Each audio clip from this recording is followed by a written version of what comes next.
अस्सलाम वालेकुम my dear students. आज हमारा इंग्लिश लर्निंग का 21वां लेसन है। आज इसमें हम फ्यूचर परफेक्ट कंटीन्यूअस को उर्दू से इंग्लिश में ट्रांसलेट करना सीखेंगे।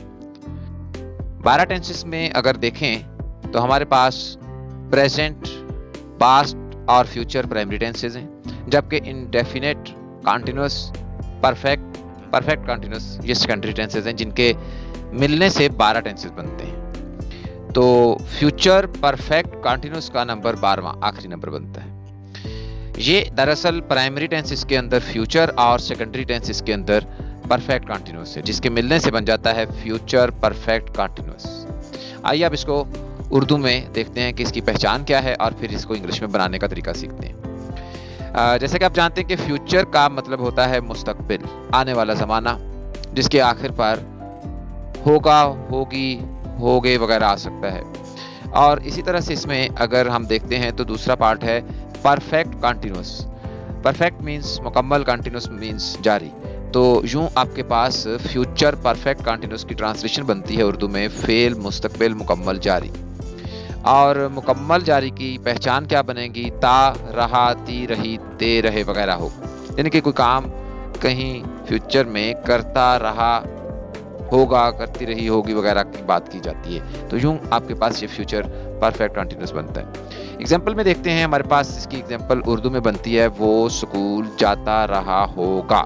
गा इसमें फ्यूचर के लिए है, रहा इसमें जारी के लिए, और जाता की सेंस इसमें है कि काम मुकम्मल हो चुका है, मतलब कि जारी था और अब मुकम्मल हो चुका है, इसलिए जाता रहा की सेंस बनती है। अगर आप ओवरऑल देखें तो उर्दू में इसकी पहचान ये बन गई कि फिक्रे के आखिर में ता रहा होगा, ती रही होगी, ते रहे होंगे वगैरह, इस तरह से सेंटेंस जो है एंड हुआ करेगा।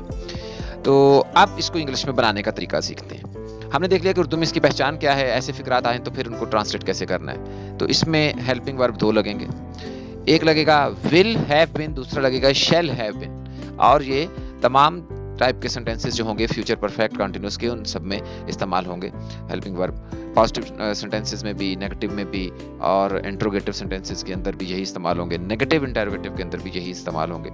और अब जैसा कि आप पहले जानते हैं कि शेल आई हुई के लिए इस्तेमाल होता है, और बाकी जितने भी हैं he, she, it, you, they, plural और सिंगुलर सब्जेक्ट्स, उन सभी के लिए विल हैव बिन यूज होगा, ठीक है। और आई हुई के लिए शेल हैव बिन यूज होगा। तो आप जानते हैं जहां पर भी हमारे पास परफेक्ट कंटीन्यूअस आया है, वहां पर आपने हैव बिन, हैज बिन या हैड बिन टाइप देखा था कि बीच में आ जाता है हेल्पिंग वर्ब, और अब फ्यूचर के लिए शेल भी साथ में आ जाएगा, विल भी साथ में आ जाएगा। इस वजह से ये will have been, shall have been बन जाएंगे, ठीक है जी। तो इनके साथ ये हेल्पिंग वर्ब इस्तेमाल हुआ करेंगे। मतलब आई हुई के लिए सिर्फ शेल हैव बिन है, बाकी सभी सब्जेक्ट्स के लिए विल हैव बिन है। तो इंग्लिश में फिर इसको बनाने का तरीका क्या हुआ? जारी बात है, हेल्पिंग वर्ब सब्जेक्ट के फौरन बाद आता है। तो सादा फिक्रे अगर होंगे पॉजिटिव सेंटेंसेस, उनमें सब्जेक्ट के फौरी बाद विल या शेल और उसके बाद हैव बीन, फिर आएगी फोर्थ फॉर्म जारी के लिए, कंटीन्यूअस के लिए आईएनजी वाली फॉर्म। और अगर नेगेटिव सेंटेंसेस हो गए तो विल और शेल के बाद क्या आना है? नॉट, क्योंकि जहां पर आपके पास एक से ज्यादा हेल्पिंग वर्ब मौजूद होते हैं, वहां सिर्फ पहले हेल्पिंग वर्ब के बाद नॉट में आना होता है। बाकी सेंटेंस की स्ट्रक्चर बिल्कुल वैसे रहेगी। अच्छा, अब इंट्रोगेटिव अगर हो गया तो इंट्रोगेटिव में आपको पता है कि पहला हेल्पिंग वर्ब सब्जेक्ट से पहले चला जाएगा, बाकी जो भी मतलब आपके पास हैव बीन और फोर्थ फॉर्म है आईएनजी वाली अपनी जगहों पर मौजूद रहेगी। इसी तरह से इंट्रोगेटिव में अगर नेगेटिव आ गया तो जारी बात है कि आप इस नेगेटिव से समझे इस बात को, इसमें से विल और शेल में से जो भी इस्तेमाल हो रहा होगा वो सब्जेक्ट से पहले आएगा। तो यहाँ इस तरह से बनेगा विल शेल के बाद सब्जेक्ट, फिर नॉट, हैव बीन और फिर फोर्थ फॉर्म यानी आईएनजी वाली, और उसके बाद ऑब्जेक्ट आएगा। और अगर कोई एनीथिंग एल्स है तो इसके भी बाद में आएगी। अब एग्जाम्पल पर चलते हैं, वन बाय वन इन सभी के एग्जाम्पल को देख लेते हैं। जैसा कि पॉजिटिव सेंटेंसेस में हमने देखा था कि सब्जेक्ट के फौरी बाद विल आएगा या शेल आएगा, और फिर उसके बाद हैव बीन, और उसके बाद फोर्थ फॉर्म आईएनजी वाली, और उसके बाद ऑब्जेक्ट। तो एग्जाम्पल देखते हैं, मैं स्कूल जाता रहा हूँगा, ठीक है जी। फर्स्ट पर्सन की एग्जाम्पल देखते हैं। आई के साथ शेल लगना, आई शेल हैव बीन। आगे गो की फॉर्म कौन सी लगनी है? Fourth, going. तो I shall have been going to school. हम खेलते रहे होंगे, वी, ये भी आपके पास फर्स्ट पर्सन है, ज्यादा के लिए प्लूरल के लिए इस्तेमाल होता है। तो वी के साथ भी शेल आएगा। आई और वी के साथ याद रखना शेल आएगा। We shall have been playing. तुम खत पढ़ते रहे होगे, ये सेकंड पर्सन है। You will have been reading the letter. और ज्यादा अगर होंगे तो you will have been reading the letters. वो सोता रहा होगा, अब ये थर्ड पर्सन आ गया। He will have been sleeping, वो कपड़े धोती रही होगी। She will have been washing the clothes, वो पौधों को पानी देते रहे होंगे। They will have been watering the plants, बारिश होती रही होगी। It will have been raining, आसमान पर सितारा चमकता रहा होगा। Star will have been shining in the sky, बच्चे टीवी देखते रहे होंगे। Children will have been watching TV. ठीक है जी, तो अब चलते हैं नेगेटिव सेंटेंसेस पर। इसमें क्या होगा, सब्जेक्ट के फौरी बाद जो विल या शैल आएगा, जो भी सब्जेक्ट के मुताबिक, उसके फौरी बाद नॉट और फिर हैव बीन, फिर आपके पास आएगी फोर्थ फॉर्म और उसके बाद ऑब्जेक्ट। मैं गाड़ी नहीं चलाता रहा हूँगा। I shall not have been driving the car, हम मरी नहीं जाते रहे होंगे। We shall not have been visiting Murree, तुम सबक नहीं याद करते रहे होगे। You will not have been learning your lesson, वो सबक नहीं सुनाता रहा होगा। He will not have been seeing his lesson, वो चाय नहीं पीती रही होगी। She will not have been taking tea, वो हवाई जहाज पर सफर नहीं करते रहे होंगे। They will not have been travelling by air, बारिश नहीं होती रही होगी। It will not have been raining, परिंदा आसमान पर नहीं उड़ता रहा होगा। Bird will not have been flying in the sky, फूल नहीं खिलते रहे होंगे।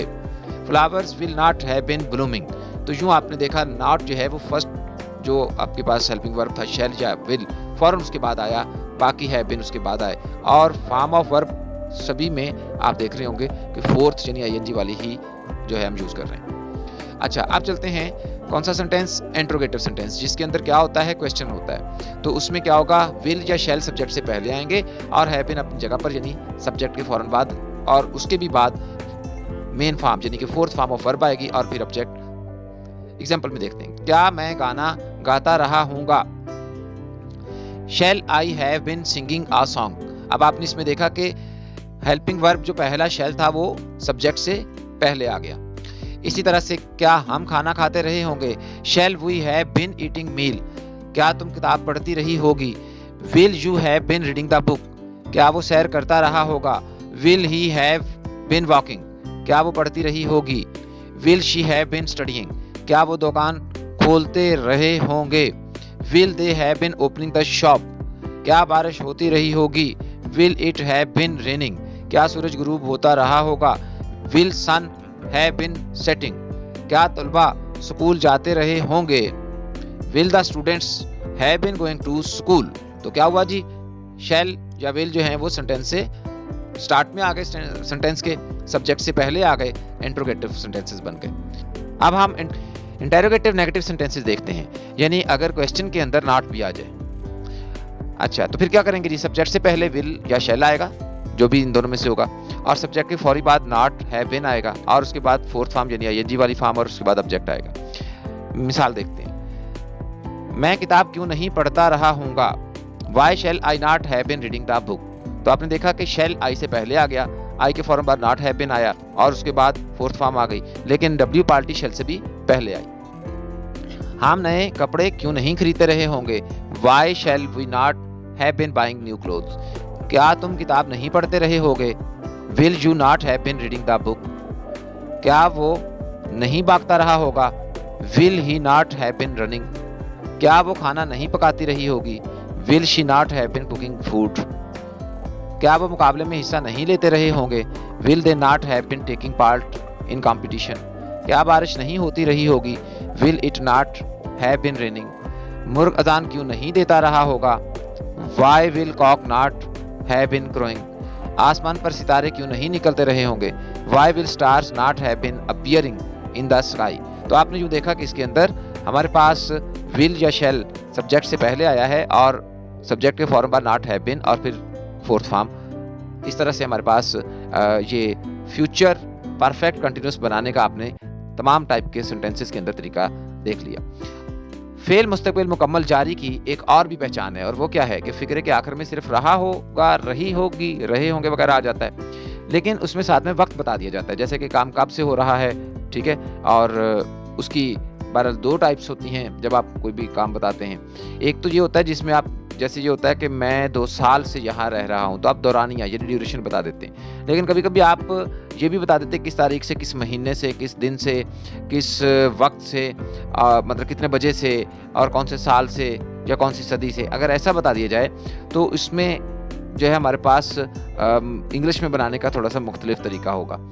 जैसा कि इसमें फिक्र में था ना, मैं 2 साल से, और यहाँ वो जनवरी से गाड़ी चलाता रहा होगा, तो यहाँ जनवरी महीना बता दिया गया। बावर्ची 2020 से खाना पकाते रहे होंगे, इसमें भी साल बता दिया गया। नौमान सोमवार से स्कूल जाता रहा होगा, इसमें भी डे बता दिया गया।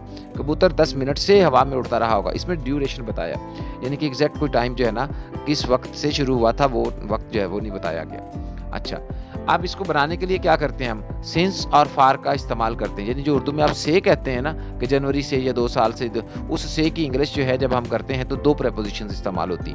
अगर तो आपने क्लॉक कितने बजे यानी कि टाइम था वो क्लॉक बता दिया हो, डेट या डेट भी बता दी हो, मंथ बता दिया हो, ईयर बता दिया हो, तब आप सिंस का वर्ड इस्तेमाल करेंगे। लेकिन अगर आपने ड्यूरेशन बता दिया, यानी इतने सेकंड से, इतने मिनट से, इतने आवर से, इतने डेज से, इतने वीक से, इतने मंथ से, इतने सालों से, फिर आप फार इस्तेमाल करेंगे। तो इसकी एग्जांपल मैं आपको बताता हूँ। मसलन मैं 10 साल से यहाँ रहता रहा हूँगा, तो आपने 10 साल बता दिए ना, तो ये ड्यूरेशन है। तो I will have been living here for 2 years, यहाँ पर फार आएगा। वो जनवरी से गाड़ी चलाता रहा होगा, तो जनवरी जो है आपने एक महीना बता दिया, तो इसके लिए आपने सिंस इस्तेमाल करना है। He will have been driving car since January. बावर्ची 2020 से खाना पकाते रहे होंगे, cooks have been cooking meal since 2020, तो आपने देखा कि इसमें भी सिंस इस्तेमाल हो गया। नौमान सोमवार से स्कूल जाता रहा होगा, Nauman will have been going to school since Monday, तो आपने मंडे के साथ देखा सिंस आया। इस तरह से कबूतर 10 मिनट से हवा में उड़ता रहा होगा, तो pigeon will have been flying in the air for 10 minutes, तो इसके लिए जो कि ड्यूरेशन था तो 10 मिनट्स के लिए फार आ गया। ठीक है जी, उम्मीद करता हूँ आपको ये टेंस समझ में आ गया होगा। अपना बहुत सा ख्याल रखिएगा। Thanks for watching this video. Okay, अल्लाह हाफिज, मिलते हैं एक नेक्स्ट वीडियो में।